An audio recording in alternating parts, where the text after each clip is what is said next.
আল্লাহ সুবহানাহু ওয়া তাআলা বলেন, কুল ইন কুনতুম তুহিব্বুনাল্লাহ ফাত্তাবিউনি ইউহিব্বুকুমুল্লাহ ওয়া ইয়াগফির লাকুম যুনুবাকুম ওয়াল্লাহু গফুরুর রহিম।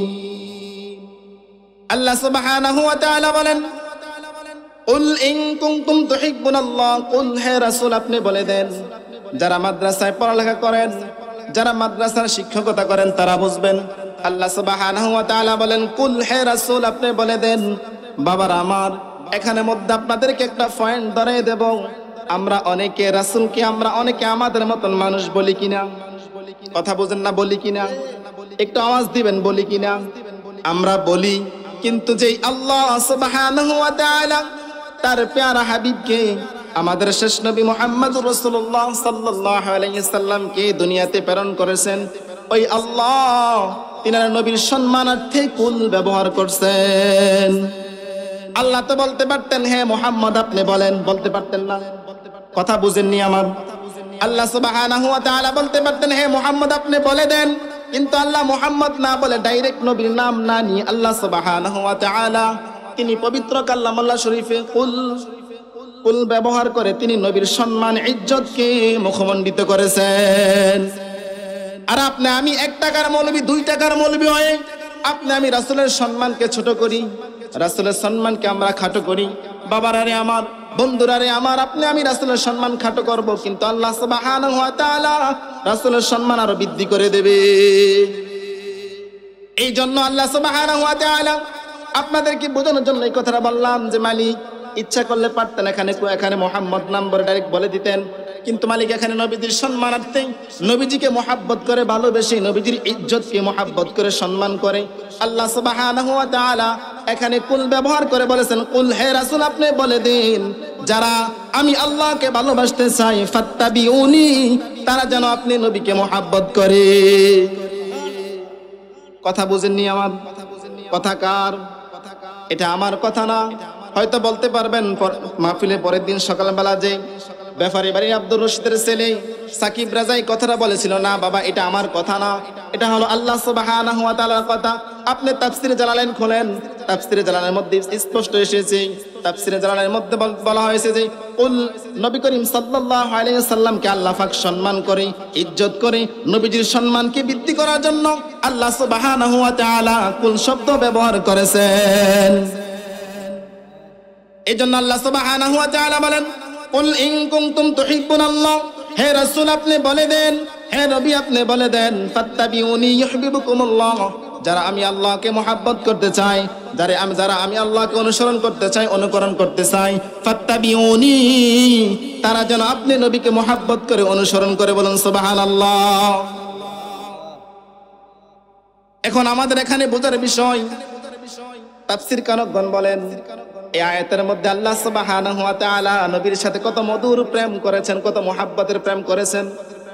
আল্লাহ সুবহানাহু ওয়া তাআলা এই আয়াতের মধ্যে তিনি কত সুন্দরভাবে আমাদেরকে বোঝানোর জন্য, নবীর উম্মতদেরকে বোঝানোর জন্য তিনি আদেশ দিয়েছেন, হে নবী আপনি আপনার উম্মতদেরকে বলে দেন, আপনার উম্মতদেরকে বলে দেন, তারা যদি আমি আল্লাহকে যদি ভালোবাসতে চাই, তারা যেন আপনি নবীকে অনুসরণ করে মহব্বত করে। এরপরে আল্লাহ পাক রব্বুল আলামিন বলেন ইউহিব্বুকুমুল্লাহ, যদি আপনাকে মহব্বত করে ভালোবাসে, ইউহিব্বুকুমুল্লাহ, তাহলে আমি আল্লাহকে মহব্বত করা হয়ে যাবে। এই জন্য বন্ধুরা রে আমার, বাবাজিরা রে আমার, আল্লাহ সুবহানাহু ওয়া তাআলা কত সুন্দর করে বলে দিয়েছেন, হে রাসূল আপনি আপনার উম্মতদেরকে বলে দেন, তারা যদি আমি আল্লাহকে মহব্বত করতে চায়, ভালোবাসতে চায়, তারা যেন আপনি নবীকে মহব্বত করে ভালোবাসে। আপনি নবীকে মহব্বত করলে, ভালোবাসলে আমি আল্লাহকে ভালোবাসা হয়ে যাবে। বলুন সুবহানাল্লাহ। এখন বলেন তো আমরা যারা আছি, আমরা যারা বলি যে শুধু আল্লাহ হলে হবে, আর কিছু দরকার নাই, শুধু আল্লাহ আল্লাহ বললে সারাদিন চলবে, 5 ওয়াক্ত সালাত আদায় করলে চলবে, আর কিছু প্রয়োজন নাই, তাহলে আপনার আমার ব্রেনটাকে একটু প্রশ্ন করেন রে বাবা। আল্লাহ সুবহানাহু ওয়া তাআলা যেই কথাটা বলেছেন যে রাসূলকে অনুসরণ করতে হবে, কে বলছে? রাসূলকে অনুসরণ করতে হবে, কে বলছে? রাসূলকে অনুসরণ করতে হবে, রাসূলকে অনুকরণ করতে হবে। রাসূল যেই দিক নির্দেশনাগুলো আপনাকে আমাকে দিয়ে গেছে, ওই দিক নির্দেশনাগুলো আপনার আমার জানার এবং মানার দরকার আছে না নাই? কিন্তু এখনকার আমাদের সমাজে খুব দুঃখজনক এখনকার আমাদের সমাজে আমাদের ভাইরা একদল ভাই এখন বের হয়ে গিয়েছে নবীর শানে আঘাত আনে, নবীজির শানে আঘাত আনে, নবীজির নামে কটূক্তি করে, নবীজির মহাব্বতে কটূক্তি করে। কিন্তু নবীজিকে মহাব্বত করতে, নবীজিকে ভালোবাসতে কে আদেশ করেছে বলুন তো? জোরে বলুন, কে আদেশ করেছে? কিন্তু আপনি আমি যদি নবীজির সম্মানকে খাটো করতে চাই, কটূক্তি করতে চাই, তাহলে এটা আমাদের কোনো কিছু হবে না, আল্লাহ নবীর সম্মান আরো বৃদ্ধি করে দেবে। আপনি হাদিস শরীফ বলেন, বুখারী ও মুসলিম শরীফের মধ্যে এসেছে, লা ইউমিনু আহাদুকুম হাত্তা আকুনা আহাব্বা ইলাইহি মিন ওয়ালিদিহি ওয়া ওয়ালাদিহি ওয়ান নাসি আজমাইন। নবী করিম সাল্লাল্লাহু আলাইহি সাল্লাম বলেন, ততক্ষণ পর্যন্ত তোমরা ঈমানদার না যতক্ষণ পর্যন্ত আমি নবীকে তোমাদের জানের চাইতে, মালের চাইতে, তোমাদের ফ্যামিলি পরিবার, তোমাদের ধন সম্পদ থেকে যতক্ষণ পর্যন্ত আমি নবীকে ভালো না বাসবে, ততক্ষণ পর্যন্ত তোমরা প্রকৃত ঈমানদার না।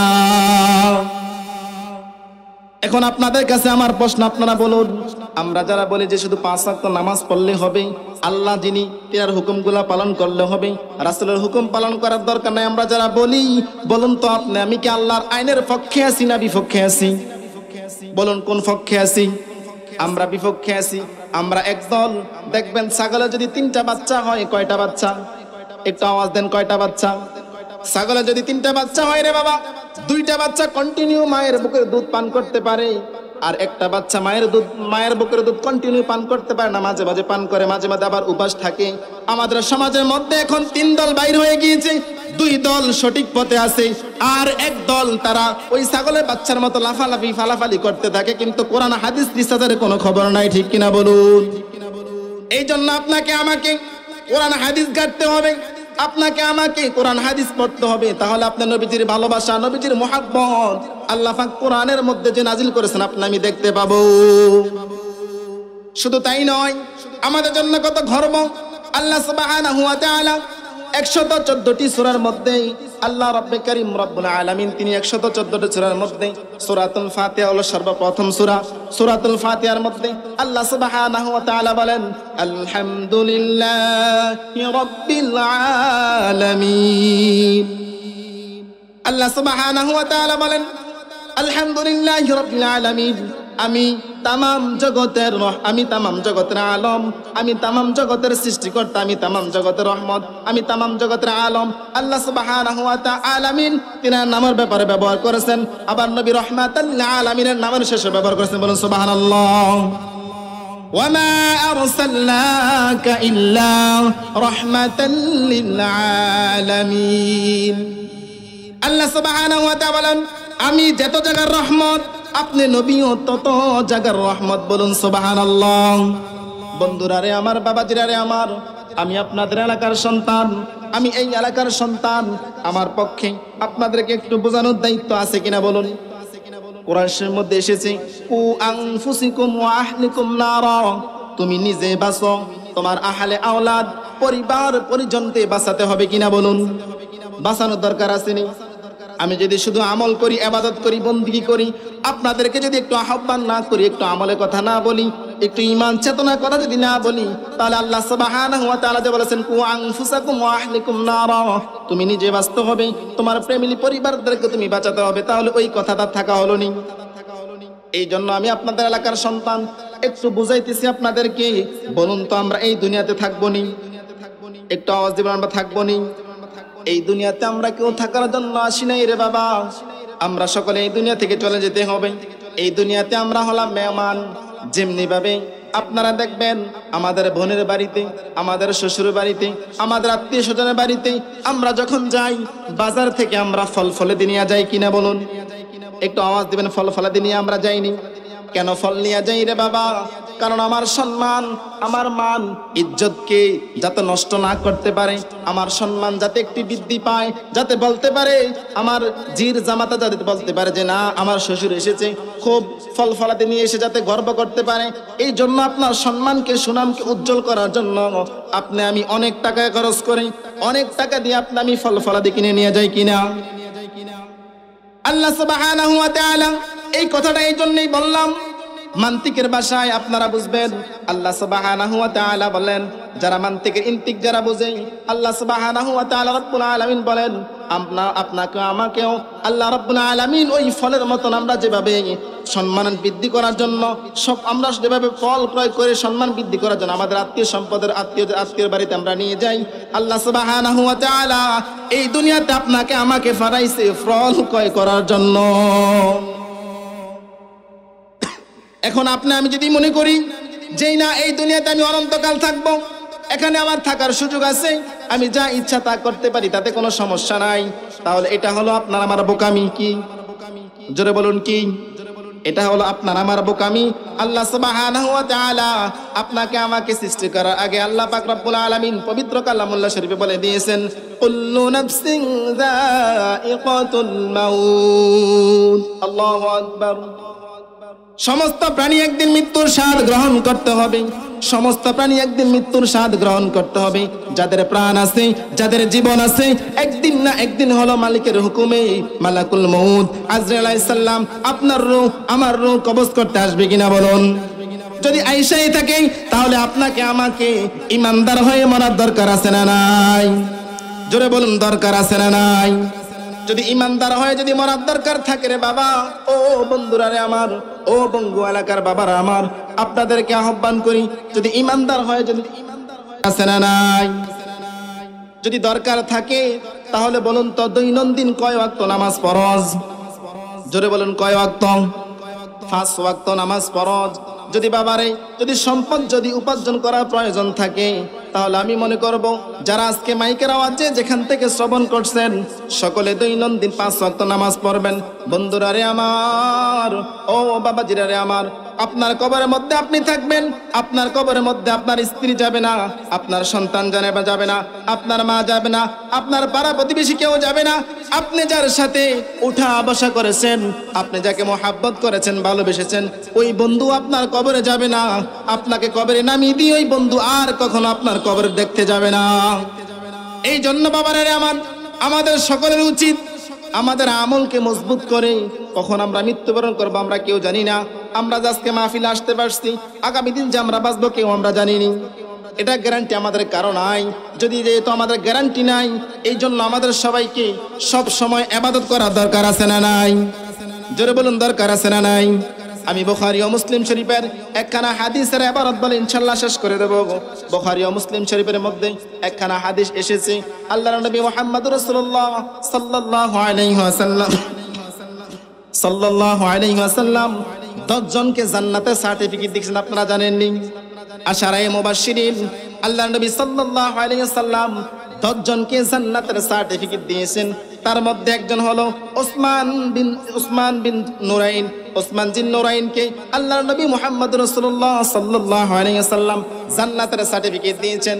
ওই উসমান রাদিয়াল্লাহু তাআলা একদিন সালাতুল ফজর আদায় করে তিনি মসজিদ থেকে সালাতুল ফজর আদায় করে তিনি যখন কবর রাস্তার পাশ দিয়ে যখন হেঁটে যাচ্ছেন, যখন গোরস্থান তিনি দেখতে পাইলেন, গোরস্থান দেখতে পেয়ে ওই উসমান রাদিয়াল্লাহু তাআলা আনহু যখন গোরস্থান দেখতে পেলেন, গোরস্থান দেখতে পেয়ে তিনি ওই কবরের পাশে দাঁড়িয়ে অজরে কান্না করা শুরু করে দিয়েছে। আল্লাহু আকবার। একটু চিন্তা করে দেখেন, যেই সাহাবী জান্নাতের সার্টিফিকেট পেয়েছে, যেই সাহাবী জান্নাতের সুপারিশ প্রাপ্ত হয়েছে, ওই সাহাবীও কবর দেখে কান্না করা শুরু করে দিয়েছে। এক সাহাবী জিজ্ঞেস করলো, হে উসমান জিন নুরাইন, তুমি তো জান্নাতের সার্টিফিকেট ওয়ালা, তুমি তো জান্নাতের সুপারিশ পাওয়াওয়ালা, তুমি কেন কবর দেখে কান্না করা শুরু করে দিয়েছো? উসমান বিন জুন্নুরাইন বলে, আমি এই জন্য কান্না করতেছি যে আমার নবী, হায়াতুন নবী, রূহুর নবী মুহাম্মদুর রাসূলুল্লাহ সাল্লাল্লাহু আলাইহি ওয়াসাল্লাম বলেছেন, ওই কবরের মধ্যে যেই ব্যক্তি প্রথম ধাপ অতিক্রম করতে পারবে তার জন্য পরের মঞ্জিলগুলা, পরের ধাপগুলা সহজ হয়ে যাবে। কবরের মধ্যে সর্বপ্রথম যেই ধাপটা হলো কবর। ওই কবরের মধ্যে যদি আমি যদি ভালো অ্যান্সার করতে পারি, বাবারে আমার, আমরা সকলে জানি, আমরা এখানে যারা আছি কমার বেশ, আমাদের সন্তান, আমাদের ভাই, আমাদের প্রেমিনী পরিবারের মধ্যে অনেকে পড়ালেখা করে আছে না নাই? অনেকেই আছে। আমরা জানি যদি রিটার্নে যদি পাস করা হয় তখন ভাইবা বোর্ডে ডাকা হয়, ঠিক কিনা বলুন? আপনার সন্তান আমরা যখন পরীক্ষা যখন দেই, আমরা যখন লিখিত পরীক্ষা যখন পাস করব, তখন আপনাকে আমাকে অটোমেটিকলি আপনাকে আমাকে মৌখিক পরীক্ষার জন্য ডাকা হবে। আর আপনি আমি যদি রিটেন পরীক্ষা যদি ফেল করি, লিখিত পরীক্ষা যদি ফেল করি, তাহলে আপনাকে আমাকে আর মৌখিক পরীক্ষার জন্য ডাকা হবে না। কবরের মধ্যে সেম আপনাকে আমাকে যখন কবরে যখন নামিয়ে যখন দেওয়া হবে, আপনার প্রতিবেশী আপনার আহলে আওলাদ হাদিসের মধ্যে পেলেন সালাসাতুন আরবাউন খামসাউন 30 40 50 কদম যখন অতিক্রম করে যখন চলে আসবে আপনার ফ্যামিলি পরিবার, আপনার আত্মীয় স্বজন 30 40 50 কদম যখন অতিক্রম করে যখন চলে আসবে, আপনার কবরের মধ্যে একজন ফেরেশতা আসবে, তার নাম হলো নোমান। বলুন সুবহানাল্লাহ। কয়জন ফেরেশতা? জোরে বলুন কয়জন?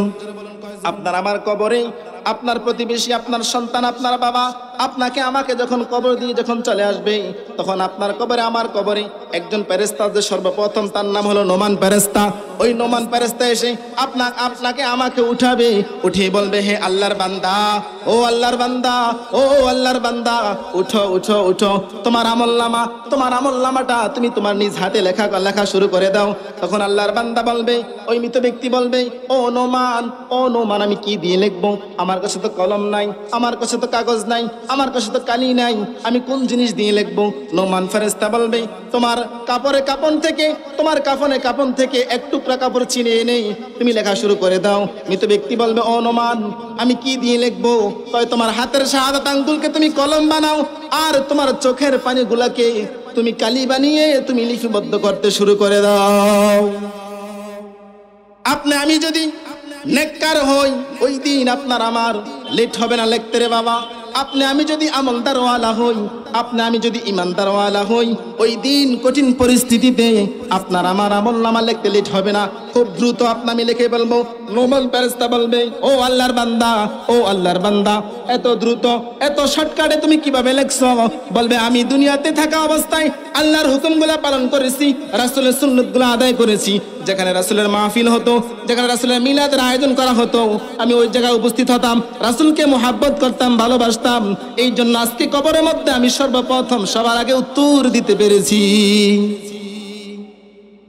আপনি আমি যখন লিখিত পরীক্ষা যখন পাশ করে ফেলবো, তখন আপনার কবরে আমার কবরে দুইজন ফেরেশতা আসবে। আমরা সকলে জানি মুনকার এবং নাকির, দুইজন ফেরেশতা আসবে। দুইজন ফেরেশতা এসে আপনাকে যখন আমাকে যখন জিজ্ঞাসা করা হবে, প্রথম আপনাকে বলা হবে, মান রব্বুকা ওয়া মান দীনুকা আল্লাযী বুইসাকুম ফি হাক্কি হাযার রাসূল। আপনাকে আমাকে যখন বলা হবে, এক নাম্বার প্রশ্ন, আমি প্রথমে বলেছিলাম লিখিত পরীক্ষার মধ্যে যদি আমি যদি পাশ করি, তখন আপনাকে ভাইবা বোর্ডে ডাকা হবে। আর আমি যদি নোমান ফেরেশতার হাতে যদি আমরা ধরা খেয়ে যাই, আপনাকে আমাকে জাহান্নামের পোশাক পরিয়ে জাহান্নামে নিক্ষেপ করে দেওয়া হবে। নাউজুবিল্লাহ। এই জন্য বন্ধুরা রে আমার, বাবাজিরা রে আমার, আল্লাহ সুবহানাহু ওয়া তাআলা বলেন, নবী করিম সাল্লাল্লাহু আলাইহি ওয়াসাল্লাম বলেন, কবরের মধ্যে নোমান ফেরেশতা যখন চলে যাবে, নোমান ফেরেশতা যাওয়ার পরে মুনকার নাকির ফেরেশতা যখন আসবে, এসে বলবে, মান রব্বুকা, হে বলো, এ মৃত ব্যক্তি বলো, এই আল্লাহর বান্দা বলো, তোমার রব কে? বলুন সুবহানাল্লাহ। আরো জোরে বলুন আল্লাহু আকবার। কবরের মধ্যে প্রশ্ন করা হবে, মান রব্বুকা, তোমার রব কে? ওই দিন আপনি আমি যদি আল্লাহওয়ালা হই, ওই দিন আপনি আমি যদি মালিকের হুকুম যদি পালন করে নেওয়ালা হই, মালিককে যদি ভালোবাসা নেওয়ালা হই, মালিকের হুকুমগুলো যদি পালন করে নেওয়ালা হই, ওই দিন আপনি আমি বলে দেব, আমার রব হলো একমাত্র, তিনার নাম কি বলুন? তিনার নাম কি বলুন? আল্লাহ। আমরা বলে দেব, ওই দিন আমরা বলে দেব। আর যিনি বেঈমান হবে, মুশরিক হবে, কাফের হবে, তিনি বলতে পারবে না। তিনি বলবে, লা আদরি লা আদরি লা আদরি, আমি কিছুই জানি না, আমি কিছুই জানি না, আমি কিছুই জানি না, আমি কি করেছি আমি জানি না। তখন মুনকার নাকির বলবে, হে আল্লাহর বান্দা, তুমি দুনিয়াতে থাকা অবস্থায় কি করেছো? আল্লাহ তো তোমাকে জ্ঞান দিয়েছে, বিবেক দিয়েছে, বুদ্ধি দিয়েছে, আল্লাহ তোমাকে জ্ঞান, শক্তি, বুদ্ধি সবকিছু দিয়েছে, কিন্তু তুমি এখন দুনিয়াতে অবস্থায় তুমি রিসার্চ করো নাই, গবেষণা করো নাই, তুমি হক পথে আসো নাই, এখন তোমার অবস্থা জাহান্নামে হয়ে গিয়েছে। এই জন্য এক নম্বর প্রশ্ন করা হবে, মান রব্বুকা, আপনার প্রভুর ব্যাপারে আপনাকে কবরের মধ্যে জিজ্ঞাসা করা হবে। দুই নম্বর প্রশ্ন করা হবে, আপনার ধর্ম কি? আপনার ধর্ম কি? যদি আপনাকে বলা হবে মান রব্বুকা ওয়া মান দীনুকা, আপনার দিন কি? আপনি যদি ইসলাম ধর্ম অনুসরণ করে থাকেন, আপনি যদি রাসূলের সুন্নাতগুলো আঁকড়ে ধরতে পারেন, আপনি ওই দিন বলে দিবেন আমার ধর্ম ছিল ইসলাম। বলুন সুবহানাল্লাহ। 3 নম্বর প্রশ্ন আপনাকে করা হবে, আল্লাযী বুইযাকুম ফি হাক্কি হাযার রাসূল। আপনাকে আমাকে কবরের মধ্যে রাসূলকে দেখানো হবে এবং বলা হবে, বলুন তো ওই মৃত ব্যক্তি বলো, ও মৃত ব্যক্তি বলো, এই ব্যক্তিটিকে, এই ব্যক্তিটিকে, এই ব্যক্তিটিকে। আপনি আমি যদি ইমানদার হই রে বাবা, আপনি আমি যদি ইমানদার হই, আমরা সাথে সাথে বলে দেব তিনি হলেন আমার রাসূল মুহাম্মদুর রাসূলুল্লাহ সাল্লাল্লাহু আলাইহি ওয়াসাল্লাম। আর আপনি আমি যদি বেঈমান হই, মুশরিক হই, কাফের হই, আপনি আমি সেম উত্তর দেব লা আদরি, লা আদরি, আমি কিছুই জানি না, আমি কিছুই জানি না, আমি কিছুই জানি না। তখন এই ফেরেশতা জিজ্ঞেস করবে তুমি দুনিয়াতে কি করছো? তখন আপনি আমি উত্তর একটাই দেব, আমি দুনিয়াতে রিসার্চ করি নাই, গবেষণা করি নাই, আমি আমার মন গড়া মতো চলেছি, আমি এগুলার বিরোধিতা করেছি, কিন্তু আজকে আমার এই পরিস্থিতি হয়েছে। এই জন্য বাবারা রে আমার, যদি কবরের মধ্যে জান্নাতে চাইতে চান, জান্নাতের অধিকারী যদি হইতে চান, আপনাকে আমাকে রাসূলকে ভালোবাসার দরকার আছে না নাই? আরো জোরে বলুন, দরকার আছে না নাই? বন্ধুরা রে আমার, আমি গুনাহগার মানুষ, আপনারা বিশ্বাস যাবেন না, আমাকে অনেকবার, অসংখ্যবার অন্য পথে যাওয়ার জন্য, হুজুর এখানে আছে বেয়াদবি মাফ করবেন, আমাকে অনেকবার অন্য পথে যাওয়ার জন্য অনেক ভাইরা টাকা হাত যায়, আমাকে বিশ্বাস হয়নি আপনাদের? আমাকে টাকা হাত যায়, আমাকে বলছে তুমি আমাদের লাইনে চলে আসো, তোমার খরচ, লেখাপড়ার খরচ, তোমার যা কিছু প্রয়োজন হয় আমরা তোমাকে দেব। আমি বলছি না, যে জায়গার মধ্যে আমার নবীর মুহাব্বতকে আমি ত্যাগ করতে পারবো না, আমার সম্মান আমি ত্যাগ করতে পারবো, কিন্তু রাসূলের সুন্নাত, রাসূলের মুহাব্বত, রাসূলকে আমি ত্যাগ করতে পারবো না। এই জন্য বাবারে আমার, আপনি আমল যেটি করেন না কেন, রাসূলের মুহাব্বত, ভালোবাসা যদি আপনার অন্তরে যদি না থাকে, আপনি কিয়ামত পর্যন্ত ইবাদত করবেন, ইবাদত করবেন, আপনি কপালকে ঘষতে ঘষতে আপনার কপাল কালো হয়ে যাবে। রাসূলের মুহাব্বত যদি আপনার অন্তরে না থাকে, আপনি জাহান্নামী, জাহান্নামী, জাহান্নামী। এখন বলবেন কি হুজুর, কি ফতোয়া দিয়ে দিয়েছেন, জাহান্নামী কিভাবে হমু? আল্লাহ সুবহানাহু ওয়া তাআলা বলে দিয়েছেন, আমার বন্ধু যদি খুশি হয় আমি আল্লাহ। জোরে বলুন, আমি আল্লাহ। এখন যদি আল্লাহর বন্ধু যদি বেরাজি থাকে আপনার প্রতি, আপনি সারাদিন তাহাজ্জুদ পড়লেন, আওয়াবিন পড়লেন, এশাক পড়লেন, কোরআন তেলাওয়াত করলেন, কিন্তু আপনার ওই আমলনামাগুলো ঝুলন্ত অবস্থায় থাকবে। মুহাম্মদুর রাসূলুল্লাহ সাল্লাল্লাহু আলাইহি সাল্লাম বলেন, প্রত্যেক ইবাদতের পরে যদি, আমার দুরূদ শরীফ পরে যদি আল্লাহ পাকের বান্দারা যদি দোয়া করে, আল্লাহ পাক ওই দোয়া কবুল করে নেয়। আর যেই ব্যক্তি আমার দুরূদ শরীফ পড়বে না, আমাকে মুহাব্বত করবে না, ভালোবাসবে না, তার আমলনামাটা আল্লাহ সুবহানাহু ওয়া তাআলা ঝুলন্ত অবস্থায় রেখে দেয়। আল্লাহু আকবার। এই জন্য বাবার আরে আমার, শেষ কথা হলো, আমাদেরকে আমল করতে হবে। আমল করার দরকার আসেনি? জোরে বলুন, আমল করার দরকার আসেনি? আমাদেরকে আমল করতে হবে। আমাদেরকে এই দুনিয়া থেকে আমরা চলে যাব। আমরা কেউ এই দুনিয়াতে আমরা কেউ থাকবো না। এই দুনিয়াতে আমরা কেউ থাকার জন্য আসি নাই। যেহেতু আমরা থাকার জন্য আসি নাই, তাহলে আমরা সকলে এই দুনিয়াতে থেকে দুনিয়ার ইবাদত করে যাওয়ার দরকার আছে না নাই? একটু আপনার ব্রেনকে একটু খাটান। যার জন্য এখন আপনি আমি ঘুষ খাই, যার জন্য এখন আপনি আমি সুদ খাই, যার জন্য এখন আপনি আমি খারাপ কাজে লিপিবদ্ধ হই, ওই সঙ্গী, ওই সাথী কিন্তু আপনার কবরে যাবে না। আপনার 3.5 হাত কবরে আপনাকে একা রেখে দিয়ে চলে আসা হবে। আপনার কবরে অন্য কেউ আর থাকবে না, আপনার কবরে আপনাকেই থাকতে হবে, আপনার কবরে আপনাকে রেখে চলে আসা হবে। এই জন্য বাবারা আমার, আমাদের সকলের বুঝ আছে, আমাদের বোঝা দরকার, আমরা কেউ এই দুনিয়াতে থাকবো না, আমরা সকলে চলে যাব। যাওয়ার আগে যদি আপনি যদি আমল যদি কমও করেন, বুঝেননি আমার কথা, আমল যদি আপনি কমও করেন, নবীর যদি মুহাব্বত থাকে, ভালোবাসা থাকে আপনার অন্তরে, আপনি জান্নাতি, আপনি জান্নাতি। সুবহানাল্লাহ। আর আপনি যদি সারাদিন নামাজ পড়েন কিন্তু আপনি রাসূলের বিপক্ষে ফতোয়া দেন, রাসূলের বিপক্ষে আপনি কথা বলেন, ওই নামাজ কোনো কাজে আসবে না। ঠিক কিনা বলুন? বাবারে আমার, নামাজ তো আবু জাহেলে পড়ছেনি। জোরে বলুন, নামাজ আবু জাহেলে পড়ছেনি। নামাজ আবু জাহেলে পড়ছে। ইমাম হোসাইনকে, ইমাম হাসাইনকে যারা হত্যা করেছিল, তারাও কিন্তু নামাজ পড়ছে, রাসূলের পিছনে পড়ছেনি। কিন্তু তারা ঈমান আনে নাই, তারা রাসূলকে মুহাব্বত করে নাই, তারা রাসূলের প্রতি ঈমান আনে নাই। এই জন্য তারা আওলাদে রাসূলকে তারা হত্যা করেছে, শহীদ করেছিল। এই জন্য বাবারা আমার, ঈমানকে মজবুত করতে হবে, ঈমানকে পরিপূর্ণ ফুক্ত করতে হবে। আপনার আমল কম হবে কিন্তু আপনি জান্নাতি। সুবহানাল্লাহ।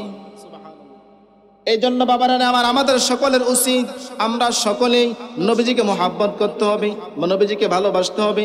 আপনি যেখানে যান না কেন, আপনি নবীজিকে ভালোবাসেন, নবীজিকে মুহাব্বত করেন। একটা শেষ কথা বলে দিচ্ছি, আমাদের দেশের মধ্যে এখন দেখবেন অধিকাংশ জায়গার মধ্যে দেখবেন একটা হুড়মুড়ি সৃষ্টি হয়ে গিয়েছে। এটা হলো অনেক জায়গায় দেখবেন মাজার ভাঙতেছে, আপনারা দেখছেন নি? জোরে বলুন, আপনারা দেখছেন নি? অনেক জায়গার মধ্যে দেখবেন মাজার ভাঙচুর করা দিয়ে দিয়েছে। আমার একদল ভাই তারা সুযোগ পেয়ে তারা মাজার ভাঙ্গা কাজ শুরু করে দিয়েছে। তারা জানে না হোসাইনি সৈনিকরা মুখে কথা বলে না, হোসাইনি সৈনিকরা হাতে কথা বলে না। একবার যদি মাঠে নেমে যায় তখন কারবালার ময়দানের মতন দুনিয়া একেবারে তামা করে দেবে। এই কথাটা এই জন্যই বললাম, একদল ভাইয়েরা সুযোগ পেয়ে মাজারের উপর হামলা করে, আপনারা দেখছেন না? আপনাদের কাছে আমার প্রশ্ন, এলাকার সন্তান হিসাবে আপনাদের কাছে একটা প্রশ্ন একটা প্রশ্ন করলাম। আপনারা বলুন তো, আপনার কানে যদি ব্যথা হয়, আপনার মুখে যদি ব্যথা হয়, আপনার দাঁতে যদি ব্যথা হয়, আপনি কি পুরা কল্লা কাইটে নেবেন? কথা বুঝেননি আমার? আপনার কানে যদি ব্যথা হয়, আপনার গলায় যদি সমস্যা হয়, আপনি দুনিয়ার সমস্ত ডাক্তার দেখাইছেন, আপনার গলায় সমস্যা, আপনার গলা ভালো হবে, ওষুধ খাওয়া লাগবে, ঠিক কিনা বলুন? আপনি কিন্তু কল্লা কাটবেন না, কল্লা কাটবেন, মাথা ফালাই দিবেন। তাহলে আপনি আমি কেন রে বাবা, মাজারের মধ্যে যারা হক্কানি ওলি আল্লাহ, যারা হক্কানি ওলিয়া উলিয়ায়ে কেরাম, তারা কখনো মাজারের মধ্যে নষ্টামি করে না, খারাপ কাজ করে না, জুলুম করে না, অন্যায় করে না, অপরাধ করে না। যারা করে তুমি তাদেরকে শাস্তি দাও, ঠিক কিনা বলুন? যারা অন্যায় করে, যারা অপরাধ করে, তাদেরকে ধরে এনে তাদেরকে শাস্তি দাও, শাস্তির আওতায় তোমরা আনো। কিন্তু তুমি কেন শাহজালালের মাজারে হামলা দিতে যাও? তুমি কেন শাহফরানের মাজারে হামলা দিতে যাও? তুমি কেন অন্য মাজারের মধ্যে হামলা দিতে যাও? এটা তো মুসলমানের চরিত্র হতে পারে না। আমরা এমন মুসলমান হয়েছি, আমরা এখন মাজার ভেঙে দেই, কিন্তু আমরা মন্দির ফরি দেই। নাউজুবিল্লাহ। আর জোরে বলুন না নাউজুবিল্লাহ। বড় বড় শায়েখ করে দেখবেন, বড় বড় আলেম করে দেখবেন মন্দির গিয়ে ফরি দেয়। তাদের কাছে আমার প্রশ্ন রইল, ও বাবারা, ও আলেম ভাইয়েরা, যারা আপনি আমি এই মুখ দিয়ে আপনি ফতোয়া দিয়েছেন মাজার ভেঙে দাও, মাজার ভেঙে দাও, মাজার নাজায়েজ, আবার আপনি আমি এই মুখ দিয়ে বলি আমরা মন্দির পাহারা দেব। এই জন্য বাবার আমার, যারা এই কাজগুলা যারা করে তাদের হাতে পায়ে দড়ি বলি। যেমনি ভাবে আপনার আমার কানের সমস্যা হলে কানের ডাক্তার দেখাতে হবে, কানের চিকিৎসা করতে হবে, মাথা কাটা যাবে না। তেমনি ভাবে মাজারে যদি কোনো খারাপ কাজ হয়, মাজারে যদি কোনো গান বাদ্যর ব্যবস্থা থাকে, মাজারে যদি নারী পুরুষ মিলামেশার কোনো ব্যবস্থা থাকে, আপনি তাদেরকে আটকান, ঠিক কিনা বলুন? আপনি তাদেরকে বাধা দেন, আপনি তাদেরকে আটকান, কিন্তু আপনি আমি তাদেরকে না আটকে আপনি আমি আপনার আমার মন গড়া মতন, আপনার আমার মন গড়া চিন্তায় আপনি আমি মাজারগুলা ভেঙে দিচ্ছি।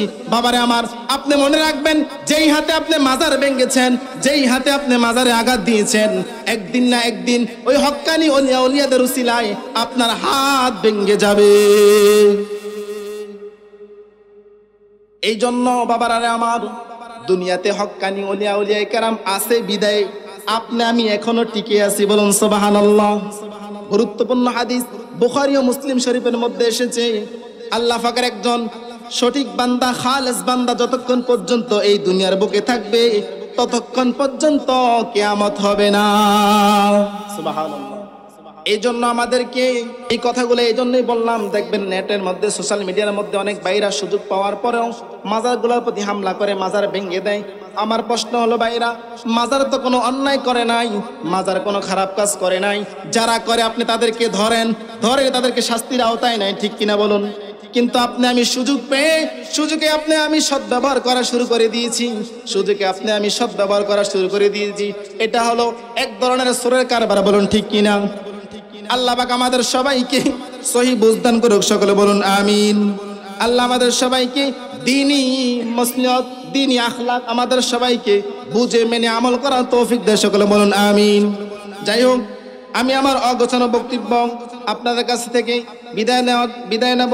আমি আপনাদের এলাকার সন্তান, আমি নতুন মানুষ, আমি আপনাদের দোয়া নেওয়ার জন্য আসছি, আপনাদের সহবত নেওয়ার জন্য আসছি। আমি আপনাদের সন্তান হিসাবেই আপনাদেরকে কয়েকটা কথা নসিহত করলাম, কয়েকটা কথা বললাম। যদি ভুল বিয়াতি হয়ে থাকি আমাকে ক্ষমার দৃষ্টিতে দেখবেন, আর যদি ভালো লেগে থাকে আমলের নিয়তে আমল করবেন।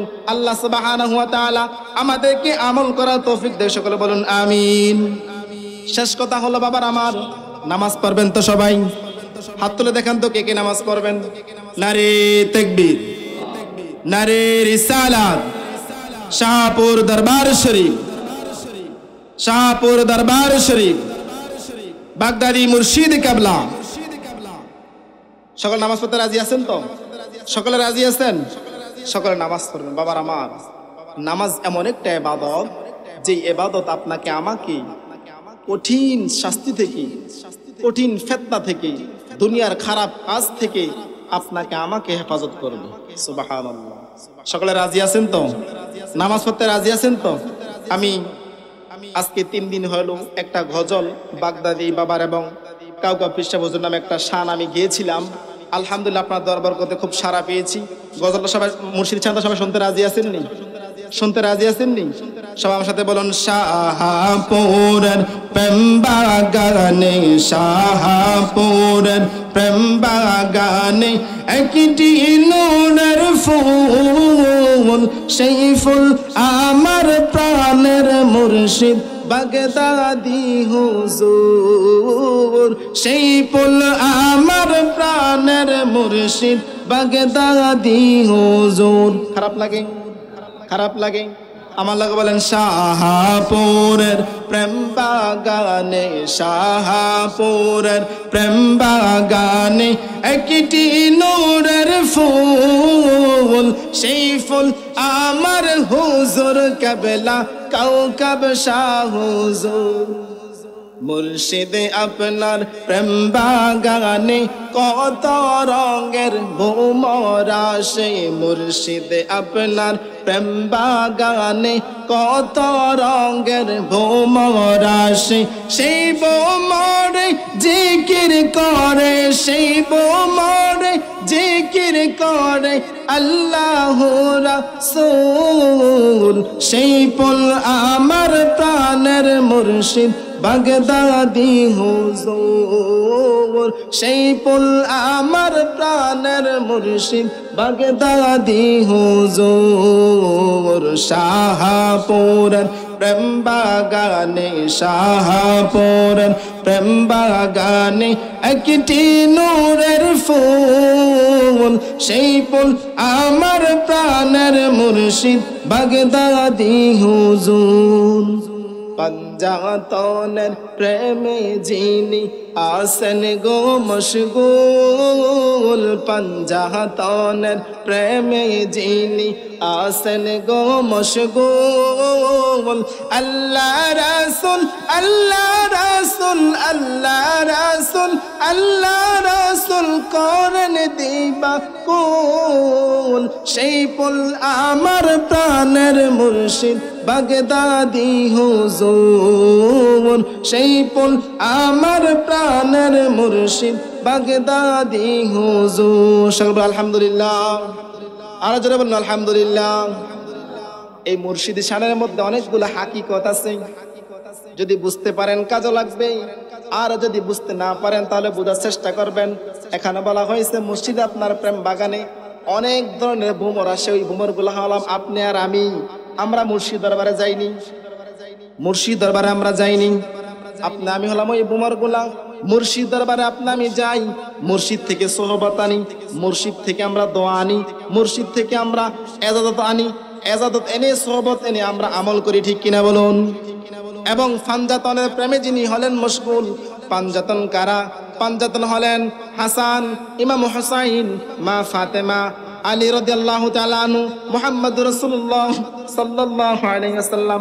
এই 5 জনের প্রতি যেই মুর্শিদ মোহাব্বত করে ভালোবাসে, আমরা ওই মুর্শিদকে চাই কিনা? আল্লাহ পাক আমাদের সবাইকে আমাদের আমলকে মজবুত করে মৃত্যুবরণ করার তৌফিক দেয়, সকলে বলুন আমিন। বাবার আমার অগোছানো ভাষায় অনেক কথা বলে ফেলেছি, আমার বাসা যদি কেউ কষ্ট পেয়ে থাকেন, আপনাদের সন্তান হিসেবে, আপনাদের নাতি হিসেবে আমাকে সকলে ক্ষমা দৃষ্টি দেখবেন। আমি দোয়া চাচ্ছি আল্লাহ যেন আমাকে আরো বেশি আপনাদের মাঝে কোরআন এবং হাদিস নিয়ে আসার তৌফিক দেয়। সকলে বলুন আমিন।